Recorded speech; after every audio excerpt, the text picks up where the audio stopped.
આણંદમાં ઉભરાતી ગટરોથી ત્રસ્ત ત્રાહિત રહીશોનો અનોખો વિરોધ સામે આવ્યો। અહીં પાધરિયા વિસ્તારના લોકો ગટરનું પાણી લઈને મહાનગરપાલિકા પહોંચ્યા। ગટરનું પાણી મનપા કચેરીમાં ઢોળીને લોકોએ રોષ ઠાલવ્યો છે। નાયબ મ્યુનિસિપલ કમિશનર પર બંગડી નાખવાનો પણ પ્રયાસ કરાયો। સામાજિક કાર્યકર પ્રતિકાત્મક વિરોધ તરીકે તેઓએ બંગડી નાખી હતી। ઉગ્ર વિરોધ થતા મનપાના કર્મચારીઓને પણ ગુસ્સો આવ્યો। રજૂઆત કરતા લોકોને ઉદ્ધતાઈપૂર્વક જવાબ આપ્યો હોવાનો દાવો લોકો દ્વારા કરવામાં આવી રહ્યો છે। કનેક્શન છે ત્યાં આઉટલેટ ક્યાંય છે જ નહીં।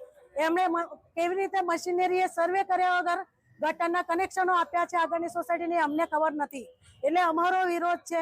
અમારી સોસાયટીના લોકો બીમાર પડે છે, ત્યાંથી જવા આવવામાં ઘણા લપસી પડે છે, વૃદ્ધોને જવા આવવામાં મુશ્કેલી પડે છે અને કેટલા તો બીમાર છે, ડાયાલિસિસ કરાવવા જવાનું હોય છે, એ લોકોને પણ તકલીફ પડે છે। બે બેન તો ડેન્ગ્યુના લીધે એક્સપાયર થઈ ગયા। સમસ્યા યથાવત છે। સમસ્યાને લઈને પાધરિયા વિસ્તારની આશીર્વાદ સોસાયટી અને નીલગિરી સોસાયટીના રહેવાસીઓએ આજે અનોખો વિરોધ નોંધાવ્યો। ગટરના પાણીને કારણે રોગચાળો વકર્યો હોવાનો પણ દાવો કરાઈ રહ્યો છે, તો અનેકવાર રજૂઆત છતાં કોઈ નિરાકરણ ન આવતા રહીશોએ ભારે વિરોધ નોંધાવ્યો।